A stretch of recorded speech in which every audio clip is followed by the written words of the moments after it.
अभी आवाज क्लियर है ना? आप सब कैसे हैं? एक दो लोग रह गए अभी भी। लुबना, मिसबा, निमरा, आप सब ठीक है? अच्छा, ये बोले पता चले, बोले ना। हाँ, हाँ जी, अल्लाह का शुक्र है। अस्सलाम वालेकुम, हम सब वालेकुम ठीक है। सलाम, अल्हम्दुलिल्लाह। अच्छा, आज जरा थैंक थोड़ा यू सा हमारे लिए इतना हाँ, अच्छा अरेंज करने का। हाँ, और आज आप लोगों ने पार्टिसिपेट भी करना है ना, क्योंकि देखें जब पार्टिसिपेशन होगी उसमें हम सीखेंगे और बहुत सी चीजें जो है ना वो बाद में भी कुछ चीजें समझा दूंगी और कुछ आपने साथ साथ करनी है। ये जो प्रीस्पोजिशन है तो जो टेक्निक्स होती है ना तो वो साथ साथ जो हर एक प्रीस्पोजिशन पे कोई ना कोई टेक्निक होगी, तो वो आहिस्ता आहिस्ता आपको समझ आएगी। और दोबारा आज जो है ना मैं हिप्नोटिक लैंग्वेज से दोबारा करूंगी मेटा मॉडल और दूसरा, क्योंकि उनको जरा हमने सही से समझना है। तो ये जो हिप्नोटिक लैंग्वेज का है उसका पहले भी हमने मेटा मॉडल और मिल्टन मॉडल दो अलग अलग थे। एक था कि डिग डाउन करना, जो चंकिंग करना है, जो वो मेटा मॉडल है।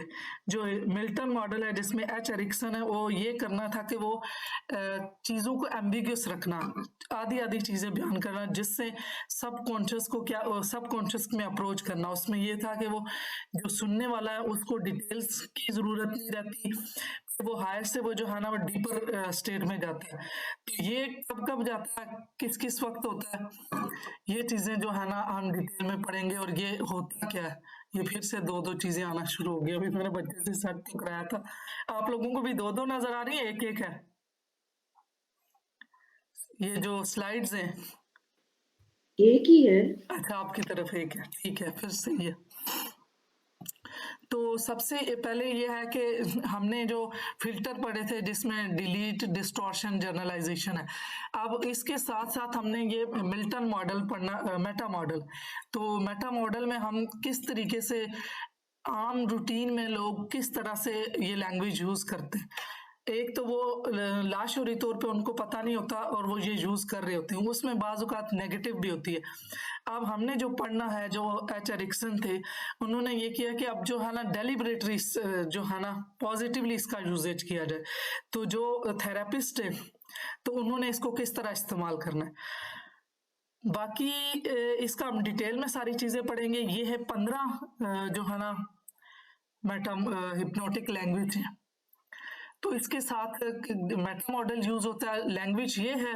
और डिग डॉग करने के लिए क्वेश्चन है कि डीप सरफेस से डीप की तरफ जाते हैं तो क्या क्वेश्चन होते हैं। जब हम चंद एक पढ़ लेंगे तो फिर आपको अच्छी तरह से समझ आएगी। पिछली बार भी थोड़े से मैंने समझाए थे क्योंकि डीपली मैं नहीं गई थी। इसमें डिस्टॉर्शन में क्या चीजें आएंगी, ये 15 है। डिस्टॉर्शन में माइंड रीडिंग है, लॉस परफॉर्मेटिव है, काज एंड इफेक्ट, कॉम्प्लेक्स इक्विवेलेंस और प्रीसपोजिशन। जनरलाइजेशन में यूनिवर्सल क्वांटिफायर और मॉडल ऑपरेटर।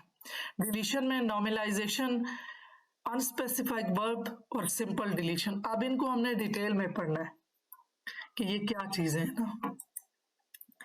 अब ये देखें, सरफेस पे जब कोई बंदा बात कर रहा होता है तो सरफेस में कुछ और है। सरफेस की जो हमारी स्पीच होती है, इमेजेस होते हैं, साउंड वो और होती है। डीप जाके कुछ और बनती है, जो कि इस पूरे स्टार्ट में एनएलपी की ये चीज बताती रही हूँ कि हम जो 5 सेंसेस से इंफॉर्मेशन लेते हैं वो एज इट वहां जाके तस्वीर नहीं बनती। जिस तरह मिरर में उलट तस्वीर बनती है, इसी तरीके से हमारे दिमाग में कोई और चीज तस्वीर वो किस वजह से बनती है कि वो इन 3 फिल्टर से गुजर के बनती है। तो अब इन 3 जो फिल्टर हैं उनके अंदर कौन कौन सी लैंग्वेज पैटर्न आ रहा है, जो हिप्नोटिक लैंग्वेज है या मेटा मॉडल उसमें हम यूज करेंगे, तो ये डिफरेंट है। अब इसलिए इनको देख लें और आगे जब इनकी मैं विद एग्जांपल करूंगी और कुछ जो बाकी जाहिर है जो ज्यादा यूज नहीं होते तो इनके लिए मैं आपको शेयर कर दूंगी साथ इसके।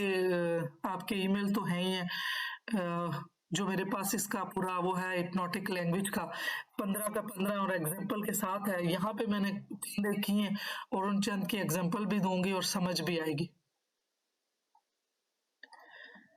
एनएलपी मेटा मॉडल देखिए, इसमें डिलीशन, डिस्टॉर्शन ये वही दोबारा आए हुए हैं। सिंपल डिलीशन क्या होगा, unspecified referential index, unspecified verb, judgement, इसको जजमेंट लॉस परमिटिव भी, कंपैरिजन, नॉर्मलाइजेशन, ये वही सारी चीजें अब इनको हम डिटेल में पढ़ेंगे और ये मैं आपको स्लाइड भी दे दूंगी। मेटा मॉडल और मिल्टन मॉडल, मिल्टन मॉडल में वही कि इसमें क्या चीज और मेटा मॉडल में क्या है, ये पहले भी साथ साथ बताती रही हूँ। ये अब भी जो chunk up down becoming more specific, ये मेटा मॉडल है। जिस तरह से मुख्तलिफ क्वेश्चन करके तो डीप की तरफ जाएंगे, ये आगे चल के आपको बड़े क्लियर हो जाएंगे। और Milton model chunk language up becoming less specific. पहले डेफिनेशन में बताया कि सुनने वाले को इस तरह से सिंपल वर्ड में ये है कि उसका जो क्रिटिकल माइंड है वो शट हो जाता है और वो क्वेश्चन नहीं करता। जिसमें ये बात भी बताई है कि लास्ट एक लेक्चर में डॉक्टर अनीता ने कहा था कि हम ये समझते हैं हमें वो चूना लगा गया, कोई भी बंदा हमसे काम कर लेता लेकिन हम हिप्नोटाइज हो जाते हैं। वो बात उनकी अल्फाज और उनकी लैंग्वेज ऐसी होती है कि हम इनकार भी नहीं कर सकते, उस टाइम पे हम कोई बात कर भी नहीं सकते। तो बाद में एहसास होता है। इसमें ये भी है कि जब कभी हम शॉपिंग करने जाएं तो जो शॉपकीपर होता है वो किस तरीके से चीजों को ऐसे ऐसे बयान कर रहा होता है कि हमें समझ भी नहीं लगती, सूट भी उठा लें या कोई भी चीज, तो बाद में एहसास होता है वो ये तो इसमें ये मिस्टेक है, ये मिस्टेक। उस टाइम क्या हुआ, उस टाइम क्रिटिकल माइंड सेट हो गया। उन्होंने लैंग्वेज ऐसी यूज की, बात ऐसे की कि हमारे वो जो सवाल करने की सलाहियत थी, जो डिटेल्स में हमने जाना था, स्पेसिफिकेशन में जाना था, वो नहीं हम जा सके। उन्होंने क्या यूज किया था, उन्होंने मिल्टन मॉडल यूज किया था। Move from deep structure to surface structure by challenging deletion, distortion and generalization. Move from surface structure to deep structure by generalization, deletion, distortion and इसमें हम मेटा मॉडल में recover कर रहे हैं और इसमें यूज हो रही है, मिल्टन में यूज हो रही है और इसमें जो मेटा में वो रिकवर करेंगे कि जो यूज हो गई है डिलीशन, डिस्टॉर्शन और generalisation. Concern with bringing experience and meaning into the consciousness. वही ये जो पहले सारी चीज मैं बता चुकी हूँ कि इसमें जो चीजें हमारे डीप अनकॉन्शियस में जा चुकी होती है मेटा मॉडल्स में, उनको कॉन्शियस में लाते हैं। ये जो है इसमें अनकॉन्शियस में लेके जाते हैं। ये सारी deal with precise meaning, deal with the general understanding, ये सारी ये चीजें आ रही हैं मेटा मॉडल और मिल्टन में। मेटा मॉडल इसमें deletion, information gathering, find the missing information, the association to a positive outcome is lacking. इसमें जो क्वेश्चन करते हैं, जो थेरेपिस्ट क्वेश्चन करेगा, जो आम बंदा भी जो भी मेटा मॉडल यूज करता है, कुछ लोग वैसे भी पहले से मेटा मॉडल यूज कर रहे होते हैं कि वो जब जो हम आधी आधी बात कर रहे होते हैं तो उसमें या डिस्टॉर्शन या डिलीशन की या जनरलाइजेशन की बात करते हैं, तो जो मेटा मॉडल यूज करता है जब वो क्वेश्चन करता है तो वो रिकवरी होती है। और अगर रिकवरी भी होती है तो साथ साथ ज़ाहिर है इंसान को इंसल्ट भी होती है, क्योंकि वो जो मेटा मॉडल यूज कर रहा है वो डिटेल स्पेसिफिक चीजों को पूछने लगता है। तो फिर उससे ये होता है कि इंसान, एक तो बेहतरी भी होती है कि हम अगर कोई हमारे साथ प्रॉब्लम है, जिस तरह थेरेपिस्ट है, तो वो उसको जो क्लाइंट है उसको जो ये चीजें यूज कर रहा है और इसकी वजह से कोई उसकी जो इंफॉर्मेशन मिस हुई है वो फिर रिकवर होती है। Deletion,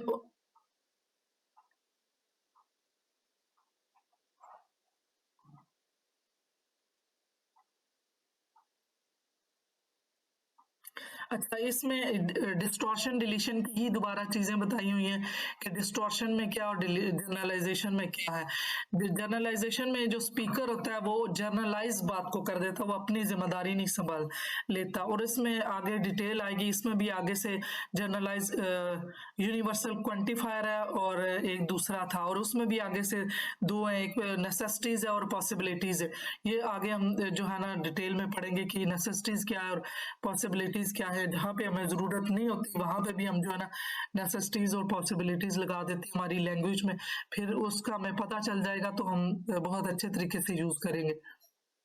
opinion based on expectation, हाँ ये भी जो हमें जो चीजें हमारे पास पहले से होती है और उसमें हम डिटेल में नहीं जाते और अपने पास से ही अपना ओपिनियन दे देते और पर्सनल जो चीजें उनको अंदर से एक्टिवेट होती है, जो पहले से मैं बता रही हूँ कि 20% बाहर से इंफॉर्मेशन है और 80% अंदर की इंफॉर्मेशन से हम रिजल्ट निकाल लेते हैं। डिलीशन, डिस्टॉर्शन, बार बार यही चीजें आ रही हैं। अभी आगे चलते हैं, अभी पढ़ लें आप इसको भी।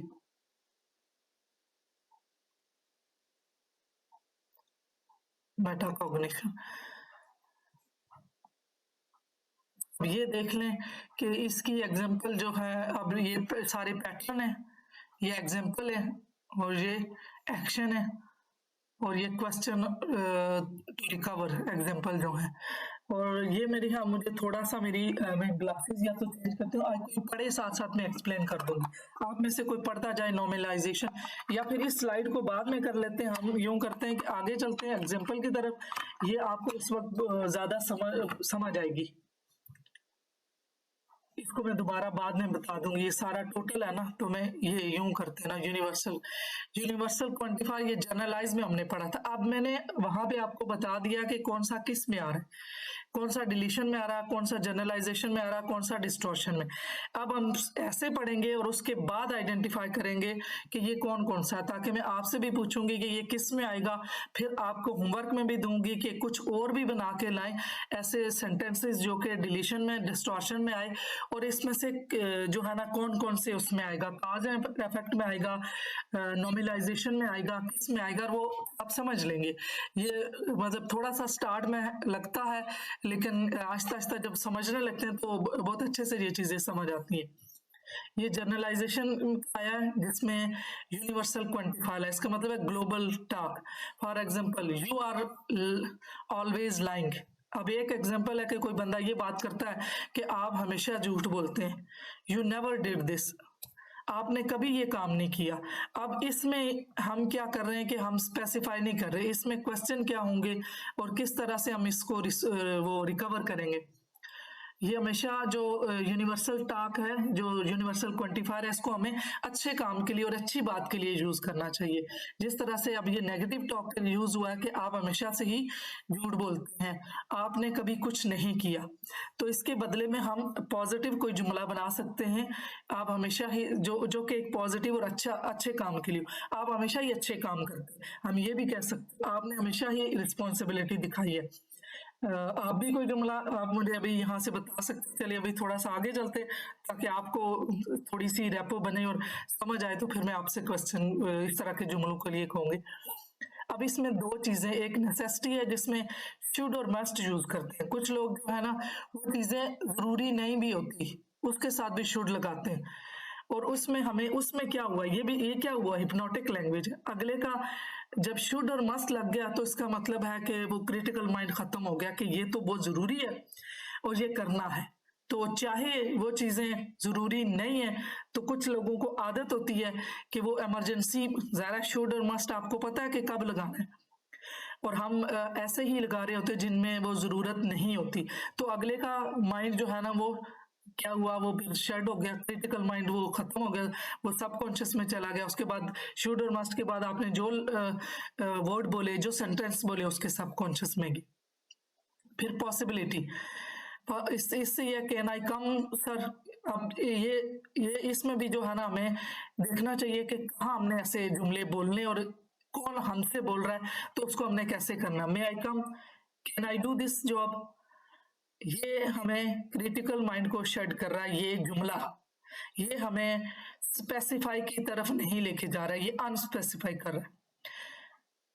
आई may be doing this, I may be doing this, thinking how to think, ये सारे यूनिवर्सल क्वांटिफायर में आ रहे हैं। अब डिस्टॉर्शन, इसका मतलब है that mistakes occur, that is not actually. For example pick rob, अगर डिस्टॉर्शन ये है कि वो हमारी परसेप्शन है। जिस तरह से हमें कोई एक रस्सी नजर आए तो हमारी एकदम से परसेप्शन क्या होती है कि ये सांप हो सकता है।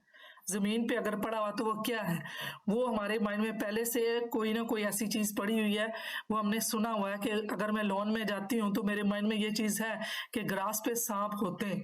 तो क्या हुआ, ये वही चीज हो गई ना कि चाहे वहां पे रस्सी पड़ी हुई थी, लेकिन मेरे माइंड ने क्या परसीव किया कि यहाँ ये एक सांप हो सकता है, ये सांप है। तो वही वाली चीज है कि इसमें ये क्या यूज हुआ था, डिस्टॉर्शन। डिलीशन जहाँ डिलीशन कहाँ कहाँ और होती है, ज्यादातर जो ना रिटर्न प्लेसेस में होता है। और ये पॉलिटिकल जो जैसे लॉयर और इन जगहों पे जो है ना वो जानबूझ के ऐसी चीजें डिलीशन की जाती हैं कि किसी एक पॉइंट पे ज्यादा फोकस किया जाता है और बाकी पॉइंट को छोड़ दिया था, जिसमें ये कहते हैं कि अपनी मर्जी की चीज को ज्यादा हाईलाइट किया जाता है जिस पे इंटरेस्ट होता है। तो वो उसमें फिर ज़ाहिर है अगर ये चीज वहां पे डिलीशन, डिस्टॉर्शन और जनरलाइजेशन को ना हटाया जाए, मेटा मॉडल ना यूज किया जाए, तो बहुत से जो जाहिर है जो लोग अनहक होते हैं उनको भी जो है ना नुकसान पहुंच सकता है, उनके खिलाफ फैसला हो सकता है। अब माइंड रीडिंग ये हमारी किस में आई थी, डिस्टॉर्शन में आई थी। माइंड रीडिंग क्या है, ये हमने पहले भी पढ़ा कि हम दूसरे की जो परसेप्शन है या दूसरे के जो पॉइंट ऑफ व्यू से खुद से हम अज्यूम करके हम कहते हैं कि दूसरे के दिमाग को पढ़ रहे होते हैं। तो इसमें इसकी एग्जांपल क्या है, इसकी एग्जांपल ये है कि आई नो ही हेट्स मी।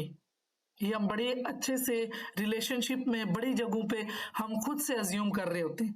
अब उसमें क्वेश्चन क्या करना है, how do you know he hates you. अब वहां से क्या होगा कि जो सरफेस में उसकी, जो डीप में उसकी चीज, जो अनकॉन्शियस में जो चीज डिस्टॉर्शन और डिलीशन की वजह से या जनरलाइजेशन की वजह से वहां पे चीज अनकॉन्शियस में फंसी हुई है, हमने वहां से निकालनी। तो वो किन क्वेश्चन से जो आम बंदा है वो भी निकाल सकता है। अगर कोई कह भी रहा है, जैसे दोस्त हैं, कोई भी कन्वर्सेशन में कहते हैं कि वो मुझसे बहुत नफरत करते, तो उसमें क्वेश्चन करेंगे आपको कैसे पता, वो ऐसा क्या करते हैं कि आपको लगता है कि आपसे नफरत करते हैं। इसमें हाउ, व्हेन, व्हाट, वेयर, ये क्वेश्चन जो हम करेंगे तो उससे जो है ना वो डिग डाउन होगा। अब दूसरा answer to that might be, वो ये भी हो सकता है because he does not call me any more, क्योंकि अब वो मुझे फोन नहीं करते, इससे मुझे लगता है। वो भी आगे से क्वेश्चन बताएंगे, आगे हमने और क्वेश्चन जो है ना इनके निकालने के। फोन ना करने का मतलब ये तो नहीं है why does it follow that he hates you because it does not call you anymore। हाँ, ये तो ये क्वेश्चन है कि वाई आ गया। इसमें हम ये भी कह सकते हैं कि आप कैसे ये कह सकते हैं, हाउ का आप कैसे कह सकते हैं, अगर फोन ना करने का मतलब ये कैसे आपने उसके साथ एसोसिएट कर लिया कि वो आपसे नफरत करते हैं, वो बिजी भी हो सकते हैं, उनके पास टाइम नहीं हो सकता। तो इन क्वेश्चन से जो है ना इंसान जो है ना रियलिटी की तरफ जाता है, क्योंकि ये परसेप्शन होती है ना जो हमने ली होती है, उसमें जो मेटाकॉग्निशन यूज हुई होती है, जिसमें डिस्टॉर्शन यूज हुई है, तो वो ये सारी रिकवर होगी। और इसमें उन्होंने ये कहा कि मतलब अगर वो आपसे ताल्लुक ही नहीं रख रहे या आपको फोन नहीं कर रहे तो उसका फिर उन आपसे मतलब नफरत करने का मतलब क्या। लेकिन हमारे यहाँ तो इतना कॉग्निशन नहीं है कि लोग ये चीज समझ सके, हम खुद भी, कि हमारा इंटेलेक्चुअल या शऊर इतना नहीं है कि जो नफरत जिससे की जाती है तो मतलब उससे कोई रिलेशन ही नहीं होता और नफरत भी नहीं होती। नफरत या प्यार, अटैचमेंट तो ये उसके साथ होगी कि जिससे कोई ना कोई रिलेशन होगा। नफरत भी तो एक रिलेशन है। तो ये चीजें जब हम क्लाइंट से या हमारे कोई भी बंदा यूज कर रहा है उससे हम डीपली बात करेंगे तो ये देखेंगे ये सिंपल क्वेश्चन है, हमने इनको लर्न करना है। और यही तो जाके 100% रिजल्ट देती है कि बातों से आपने अगले को और बैठा और उस वक्त चाहे तो उसको थोड़ा अपने आप को डिफेंस में भी लेके जाए, आगे से और क्वेश्चन करेगा, लेकिन हमारे पास इतनी स्किल होगी कि हर क्वेश्चन का हम उसको उस तक पहुंचा दें ताकि उसकी जो डीप स्ट्रक्चर है उस तक पहुंच जाएगा तो वो रिकवर हो जाएगा और वो खुद ब खुद सही हो जाएगा। और सही उसके लगेगा भी नहीं कि मतलब कैसे वो ठीक हो चुका है। और इसका ये भी नहीं है कि वो आपको रिवार्ड भी दें कि हाँ हम आपकी वजह से होगी। बाजुकात रिवार्ड लोग दे देते हैं, बाजुकात नहीं भी देते। लेकिन ये जो लेडी वर्जीनिया थी और मिल्टन एच एरिक्सन थे, इनके क्लाइंट क्यों, जो स्टार्ट में मैंने बताया था कि ये NLP जो न्यूरो लिंग्विस्टिक प्रोग्रामिंग इन्होंने बनाई है, जिसमें जॉन ग्रेंडर और दूसरे तीनों ने मिलके, तो उन्होंने यही तो देखा कि ये ऐसा क्या करते हैं कि इनके क्लाइंट इतनी जल्दी रिकवर हो रहे हैं। और वो जो मेटाफोर है, तो मेटाफोर में वो ऐसे क्वेश्चन वो मतलब क्लाइंट के मिलने से पहले ही उनको मैसेजिंग पे इस तरह के वो स्टोरी उनको बनाते थे कि वो जैसे ही वो आते और इतने जल्दी रिकवर होते। जिस तरह से वो ये स्टोरी बनाते कि आपके मतलब बिल्कुल पर्सन की नहीं।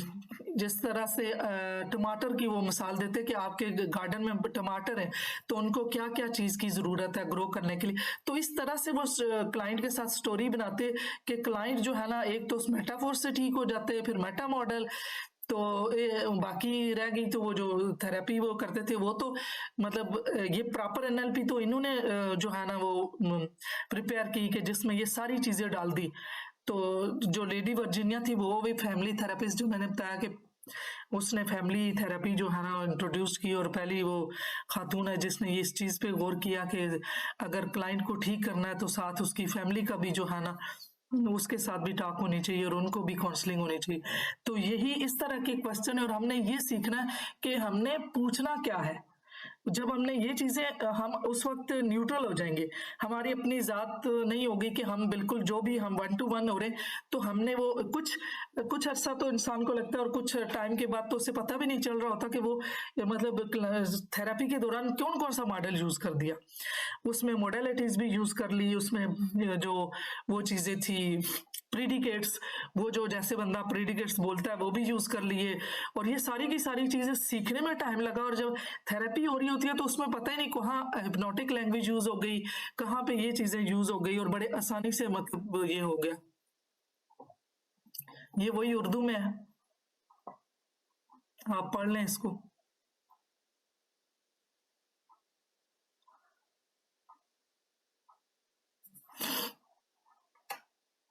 जी यहां तक कोई क्वेश्चन, यहाँ किसी का माइक ऑन भी हुआ था।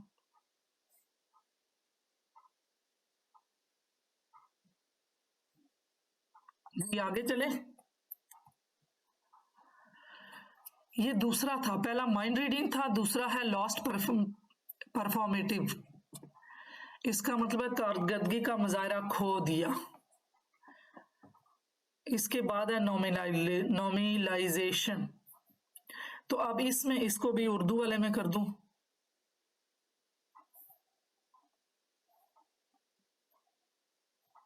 अच्छा इसमें यह है कि जब हम कोई स्टेटमेंट दे रहे होते हैं या स्टेटमेंट ले रहे होते हैं तो उसमें उस पर्सन का जो है ना वो नहीं होता साथ के जो बताने वाला है, उसमें ये जब कोई जो किसी के हवाले से हम बात करते हैं तो उसमें जो बात करने वाला बंदा है मतलब नाउन है वो नहीं होता। अब नाउन नहीं है, अब जैसे ये लिखा हुआ कि sensible people agree that all children should dress smartly. अब कौन सेंसिबल, अब किस मतलब ये है कि एक ऐसी बात की गई है कि जिसमें लॉस्ट परफॉर्मेंस जो कहने वाला है परफॉर्म करने वाला, ये डेफिनेशंस है जो ऊपर लिखी हुई है ना।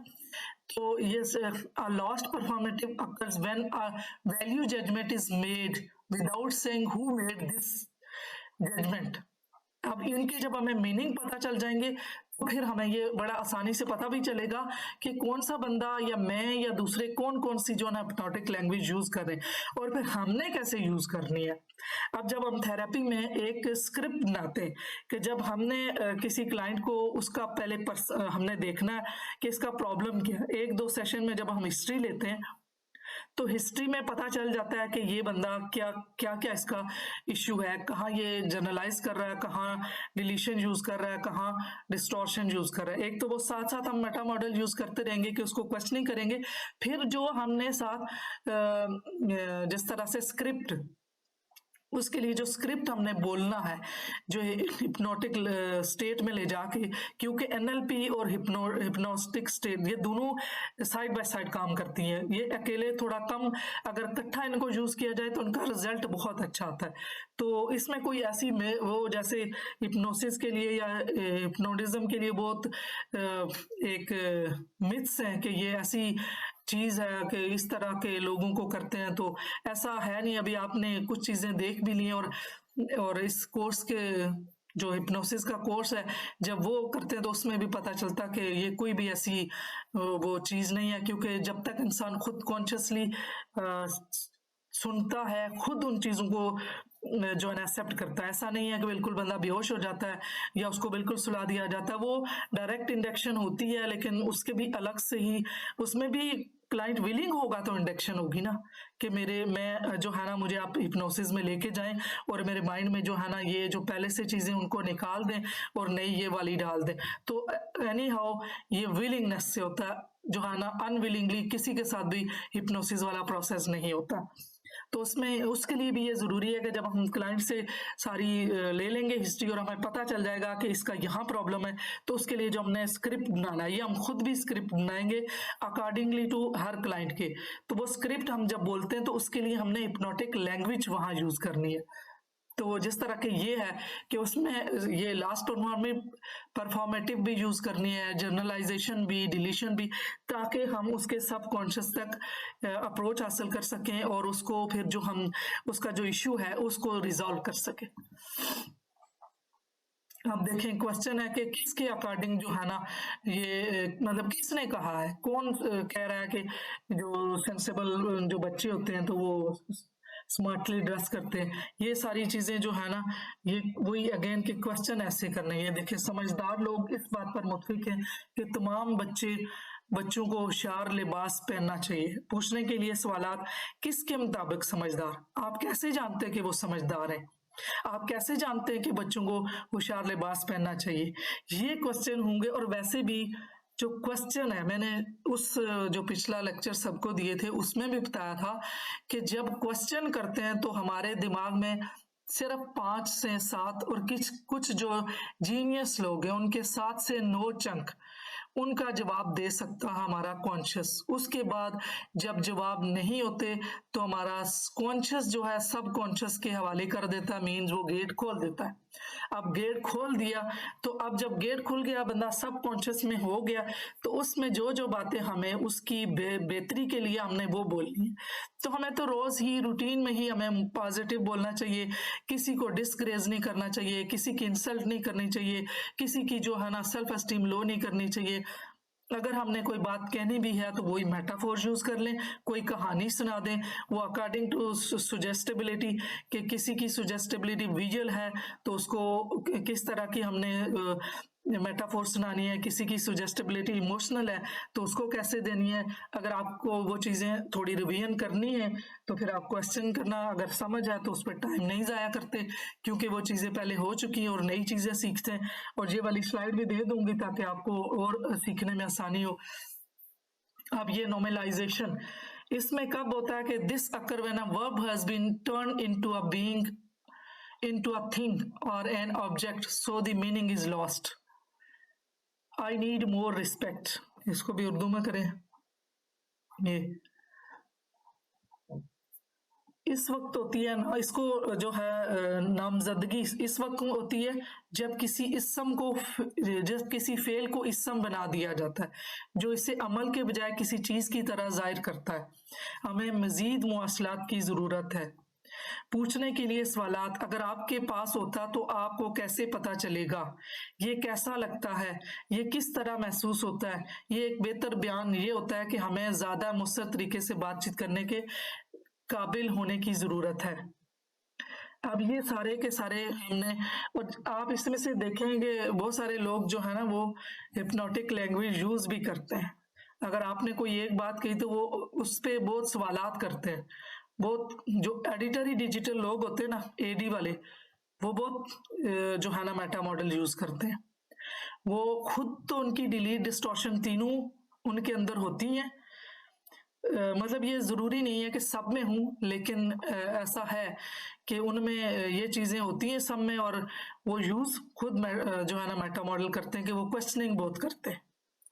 वो तो एक अच्छी बात है कि जो दूसरे के लिए सही भी हो जाता है कि उसके अंदर की इश्यूज और जो वो ये लैंग्वेज यूज कर रहा है वो ठीक हो रही है, लेकिन खुद अपने लिए भी वो यूज करें तो ज्यादा बेहतर होता है कि उनको भी पता चले, क्योंकि वो हिप्नोटिक लैंग्वेज यूज भी करते हैं, वो आधी बात करते हैं, वो इल्यूजन वाली बात करते हैं, वो जो एम्बिगियस बात करते हैं, वो क्लियर बात नहीं करते कि जिससे जो है ना अगले को पता चले।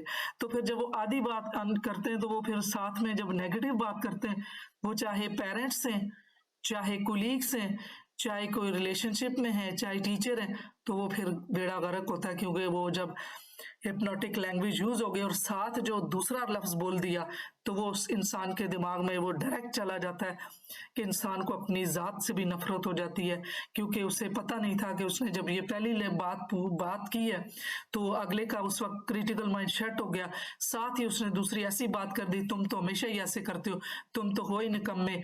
बहुत सारी और भी चीज़ें, ये तो एक जनरलाइज है जो मैं बात कर रही हूँ, मैं भी स्पेसिफिक हर केस के अंदर डिफरेंट है। तो जब हमें ये चीज़ें पता चल जाएंगी तो फिर वही हमारी बात रह जाती है कि सोच समझ के बोलेंगे और बिल्कुल भी कोई फालतू या अननेसेसरी बात नहीं करेंगे और कंसर्न से बात करेंगे। ये वही चीज़ है। अब ये जो पिछले वाली स्लाइड, ये मुख्तलिफ है, अब एग्जाम्पल मुख्तलिफ होंगी इसमें, आप देखें, क्योंकि जितनी ज़्यादा एग्जाम्पल हो उतनी समझ है। मुझे ज़्यादा इज्जत की ज़रूरत है, आप जिस्मानी तौर पर एहतराम उठा नहीं सकते या ऐसे लिफाफे या डिब्बे में नहीं रख सकते, मतलब इतनी इज्जत को। अब ये सवाल था, सवाल पूछना किससे, अगर आपके पास होता तो आपको कैसे पता चलेगा, कि आप कैसे जानते हैं कि आपके पास पहले से ही नहीं है। मुझे ज्यादा इज्जत की जरूरत है, इसका मतलब पहले इज्जत कितनी है आपके पास। अब इस तरह के सवाल करने हैं कि वो अगले के अंदर जो भी पर्सन है उसके सबकॉन्शियस से डिलीट, डिस्टॉर्शन, जनरल फिल्टर जो है ना, उनका असर कम हो आम लफ्ज में। अब हर एक वो तो बात जो कोई करेगा आपको आइंदा से पता चल जाएगा कि अब जब आपने इस पॉइंट ऑफ व्यू से देखना है कि इसकी टॉक कैसी है, स्पीच कैसी है, कि ये क्या बात कर रहा है, इसमें कौन सा फिक्रा जो बोल रहा है, जो मैंने वो पढ़ा है उसमें से किस में फिट हो रहा है, तो फिर उसके मुताबिक आपने उसका फिर क्वेश्चन भी करना। आपको इस मरहले पर मेटा मॉडल, डिस्टॉर्शन और जनरलाइजेशन के बारे में पढ़ना पसंद हो सकता है। अब ये कॉम्प्लेक्स इक्विवेलेंस, इसमें पेचीदा मसावत, इसका मतलब ये है कि दो स्टेटमेंट को इकट्ठा बयान कर देना, उन दोनों को इकट्ठा जोड़ देना और उनको इसकी the use of word such as mean therefore implies. अब उर्दू में बता देती हूँ, ये हमने पहले भी पढ़ा था लेकिन उसमें इतना ज्यादा समझ नहीं आई थी, ना मैंने ज्यादा डिटेल में की थी कि ये इतनी, उसमें काफी जोर लगाना पड़ता है, जाहिर है चीजें समझाने के लिए भी काफी टाइम चाहिए होता है। मसावात से हमारा क्या मतलब है? मसावी होने की हालत या ज्यादा दो बयानात के दरमियान तल्लक, अगर वो दोनों सही हैं या दोनों गलत हैं, ताकि एक की तस्दीक और दूसरे की तरदीद के नतीजे में तजाद हो। अल्फाज का इस्तेमाल जैसे कि मतलब, लिहाजा, मुराद है, ये तब होता है जब दो बयानात जोड़ या जुड़े होते हैं, इनको एक ही मानी देते हैं। इसका खत बहुत मुख्तसर था, ये एक जुमला है ना, वो मुझसे नाराज होगा, ये कॉम्प्लेक्स इक्विवेलेंस है। अब जब कोई इस तरह से बात करेगा तो आपको पता चल जाएगा कि ये कौन सा यूज कर रहा है, हिप्नोटिक लैंग्वेज, कॉम्प्लेक्स इक्विवेलेंस, दो स्टेटमेंट को इकट्ठा जोड़ दिया और उन दोनों को, वो चाहे गलत है या सही है लेकिन दोनों को एक ही मानी दे दिया। अब इसका खत बहुत मुख्तसर था, एक अलग बात है, उसकी कोई भी वजह हो सकती है, कोई भी, वो मुझसे नाराज होगा। अब ये दूसरी स्टेटमेंट जुड़ गई उसके साथ। पूछने के लिए सवालात, एक मुख्तसर खत लिखना कैसे जाहिर करता है कि वो आपसे नाराज है? एक मुख्तसर खत लिखने की और क्या वजाहतें हो सकती हैं, उनसे खुद पूछें कि क्या और वजह हो सकती है, आप क्या समझते हैं कि इसमें क्या क्या वजह हो सकती है कि उन्होंने मुख्तसर खत लिखा।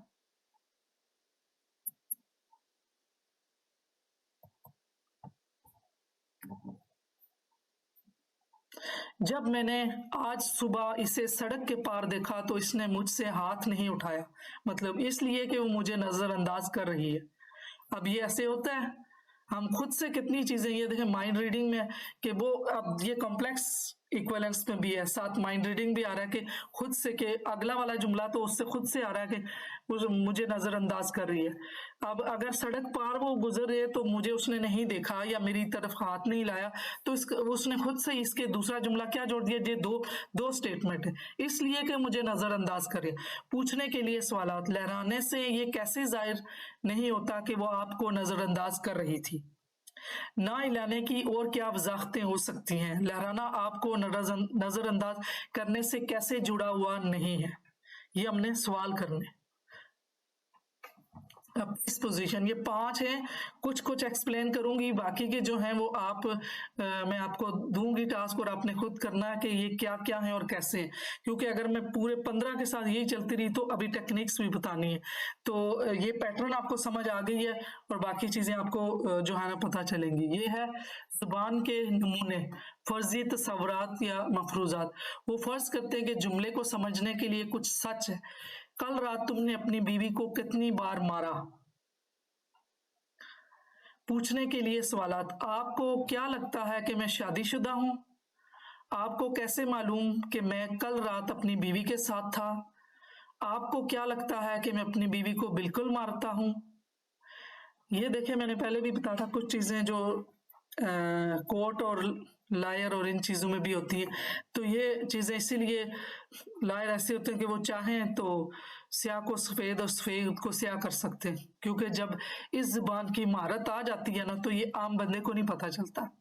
वो फिर ऐसे ऐसे सवाल करते हैं और इस तरह से अपने मूवीज और इन ड्रामों और इन चीजों में, रियल में भी बड़ी चीजें, रियल में तो यही हमारे पास सिर्फ फैसला ही आता, लेकिन मूवीज में तो हमने देखा है कि वो ड्रामों में कि काया कैसे पलटती है। हो कुछ रहा होता है, दिख कुछ रहा होता है, रियल में कुछ और होता है।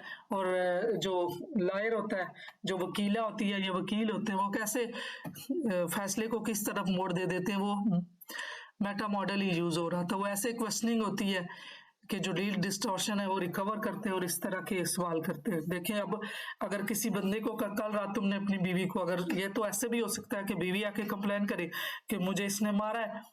अब हम उससे सवाल करें कि कल रात तुमने अपनी बीवी को कितना मारा, कितने बार मारा। अगला क्या, वो मेटा मॉडल यूज करने वाला हुआ तो सवाल क्या करेगा? आपको क्या लगता है कि मैं शादीशुदा हूँ? आपको कैसे मालूम कि कल रात में अपनी बीवी के साथ था? आपको क्या लगता है कि मैं अपनी बीवी को बिल्कुल मारता हूँ? हम आपकी जगह मिलें या मेरी? अब देखें, ये भी एक स्टेटमेंट है कि मतलब ये भी एम्बिग्यूस है, क्लियर नहीं है। अगले के ऊपर ऑप्शन छोड़ दिए, तो जब वो फैसला करेगा तो उसको लगेगा कि मैंने खुद से। अच्छा, एक चीज मजे की ये है कि इसमें इंसान को ऑप्शन दी जाती हैं और अगले को लगता है कि मैंने खुद से फैसला किया। और ये जो यूज कर रहे होते हैं ना, वो बहुत समझदार लोग होते हैं, जीनियस होते हैं। उनको पता होता है, जो आम लैंग्वेज में यूज करते हैं, तो उनको पता होता है कि अभी मैंने जो है ना, ये कहावत भी बड़े होते हैं, ये देखो, कभी कुछ पूछो तो मर्जी है, आपकी मर्जी है, क्या पकाएं आपकी मर्जी है, क्या करें आपकी मर्जी है। अब क्या होता है कि अब उनको होता है कि ये जो भी करेगी अपनी, उसको लगेगा कि मैंने उसकी मर्जी से हो। अब देखें, इसमें भी ये ऑप्शन है कि हम आपकी जगह मिले या मेरी। अब जिसमें से जो भी फैसला होगा तो अगले को लगेगा कि उसकी मर्जी से हुआ है। तो बेसिकली ये क्या था कि ये उसकी हिप्नोटिक स्टेट में ले गया उसको। पूछने के लिए सवाल, क्या हमें बिल्कुल मिलने की जरूरत है? क्या आपके पास एक जगह है? आपको क्या लगता है कि हमें इन जगहों में से एक पर मिलना चाहिए और कहीं और नहीं? हाँ जी, अब कुछ बोले तो सही, कुछ समझ आ रही है? अब काज एंड इफेक्ट है। मुझे जब शुरू में हमारे ऊपर से भी गुजरा था ना, तो अजीब ही कि ये क्या चीजें। मुझे कोई रिस्पॉन्स देगा कैसा लग रहा है, समझ आ रही है? टाइप कर दें यस। आवाज भी आ रही है मेरी कि नहीं?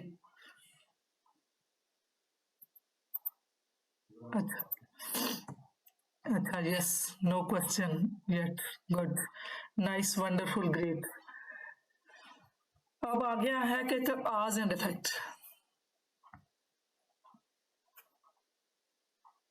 इसको भी उर्दू में करते हैं ना, उर्दू में जरा ज्यादा क्लियर होता है। ये जुबान के नमूने, वजह और असर। और इसका मतलब यह है कि अगर कोई वजह है तो उसका कोई असर है, कोई रिजल्ट है। काज एंड इफेक्ट तो सभी को पता है कि कोई ना कोई, हमने कोई काम किया तो उसके नतीजे में कोई रिजल्ट आया। तो इसको कैसे, ऐसे अल्फाज का इस्तेमाल जैसे क्योंकि, अगर, फिर, बताता है, चलता है, मजबूर करता है, सबब बनता है, ऐसे जुमले यूज होते हैं काज एंड इफेक्ट के लिए। और वाकयात किसी ना किसी तरह आपस में जुड़े होते का सबब ये ख्याल किया जाता है कि एक खास अमल एक खास असर का सबब बनेगा। ये ख्याल किया जाता है कि जुड़े हुए हैं। ये ख्याल किया जाता कि एक शख्स का अमल दूसरे के रद्द-ए-अमल या रद्द-ए-अमल का वाहिद सबब है। मिसाल के तौर पर जिस तरह वो मुझे देखता है वो मुझे जंगली बना देता है। अब उसका देखना रिजल्ट मुझे जंगली बना देता है। वो मुझे देखता है, मुझे जंगली बना देता है।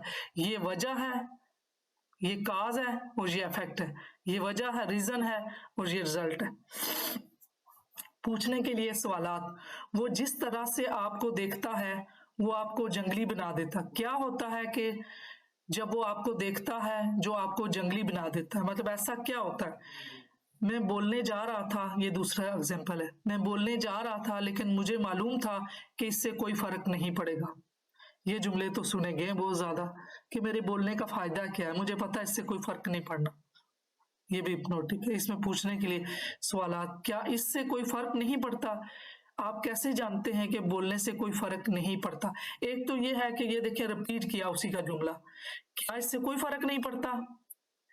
उन्होंने कहा कोई फर्क नहीं पड़ता, वापस वही फिक्रा दोहराना है। एक ये है कि जब उसे ये बैक ट्रैकिंग है, इससे भी आपकी रेपो बिल्ड होती है कि आपने जब ये एक तो वही लफ्ज बोला तो उनके साथ आपकी रेपो बिल्ड हो गई। फिर दूसरा एक क्वेश्चन है, क्वेश्चन ऑलरेडी क्रिटिकल माइंड को सेट कर दिया। आप कैसे जानते हैं बोलने से कोई फर्क नहीं पड़ेगा? बोलने से कोई फर्क क्यों नहीं पड़ता? एक और एग्जांपल, आपके तबसरों ने मुझे परेशान कर दिया है। ये भी बड़ी दफा सुनने में आता है। पूछने के लिए सवालात, मैंने जो कहा इसने आपको किस तरह परेशान किया? हाउ के सवाल, वाई, व्हेन, तो इस तरह से जो है ना वो अगली मंजिल खुलती है। यूनिवर्सल क्वांटिफायर हमने पहले पढ़ लिया।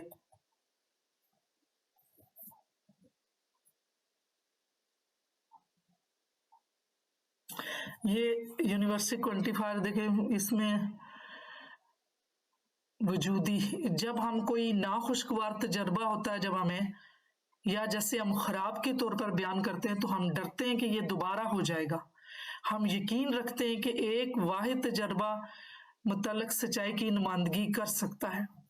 मैं इस किस्म की उमूमियत को यूनिवर्सल क्वांटिफायर के तौर पर जाना जाता है और इसमें सब कुछ, सब कभी नहीं, हमेशा और सब कोई नहीं जैसे अल्फाज का इस्तेमाल होता है। जैसे इसमें सब कभी नहीं, हमेशा ही मेरे साथ हुआ है, कभी भी ठीक नहीं हुआ, सब ऐसे ही करते हैं, सबके सब मिले हुए हैं, जैसे अल्फाज का इस्तेमाल होता है। मिसालें हो सकती हैं, जून में हमेशा बारिशें होती हैं।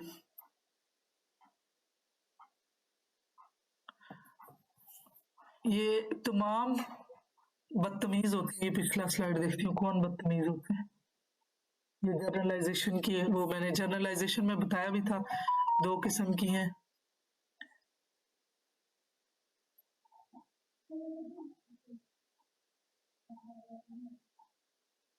अच्छा, ये एक वो उसके लिए कोई रेस है, उसके लिए बोला गया कि यार के कशाइन बदतमीज है, खवातीन हमेशा ऐसा सलूक करती हैं। ये भी जनरलाइजेशन है, जबकि सब खवातीन ऐसे तो नहीं है। तमाम मर्द कभी जिनसी के बारे में सोचते हैं, साफी बुरे हैं, सियासतदान सब इनमें से अपने लिए हैं। अमरीकियों का ख्याल है कि वो ये सब जानते हैं। अंग्रेज फंस गए। ज्यादा गौर व फिक्र करने से बेहतर मुतमद्दल मिलेगा, लेकिन ये अल्फाज बेहतर इंतखाब को ख़त्म कर देते हैं। जब इनका तज्जिया किया जाए तो ये बात वाज़ेह होती है कि इस तरह की अमूमियत गलत है। फिर भी ये अफराद और माशरे में उमूमी तौर पर बड़ी तलही और तकसीम का सबब बन सकती हैं। अगर आप खुद को इस तरह बोलते या सोचते हुए पकड़ लेते हैं तो एक लम्हे के लिए रुक कर इसके बारे में सोचिए। अगेन कि हमने से खुद को भी जानना है कि हम कौन सी लैंग्वेज यूज करते हैं।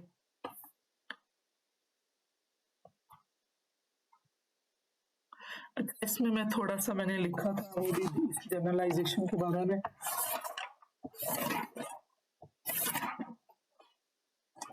कॉज एंड इफेक्ट का भी था।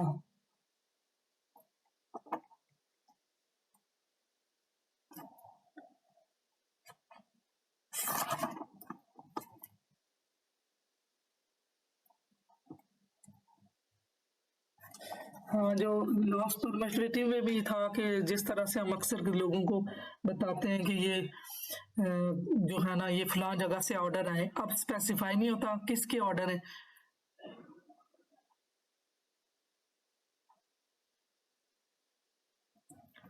जनरलाइजेशन के लिए हम अपने आप से इस तरह सवाल करें, हमेशा, कभी नहीं, हर कोई, आपको क्या रोकता है, अगर आप ऐसा करते हैं तो क्या होता है, तसव्वुर करें कि आप कर सकते हैं, फिर क्या, गौर करें कि आप इन मुतबादलात को कैसे महदूद कर रहे हैं जो आपके लिए खुले हैं।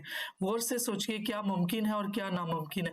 ये हम अपने आप से भी क्वेश्चन कर सकते हैं। जब हम इस तरह का सोचते हैं तो हमारे पास तो फ्लेक्सिबिलिटी है, चॉइसेस हैं, तो हम जब इस तरह की चीज़ों में फंस जाते हैं तो फिर हमारे पास चॉइसेस कम रहती हैं और फ्लेक्सिबिलिटी कम रहती है। ये वही चीज़ें जो हम पहले भी बता चुके हैं, बीच में आ गई थी।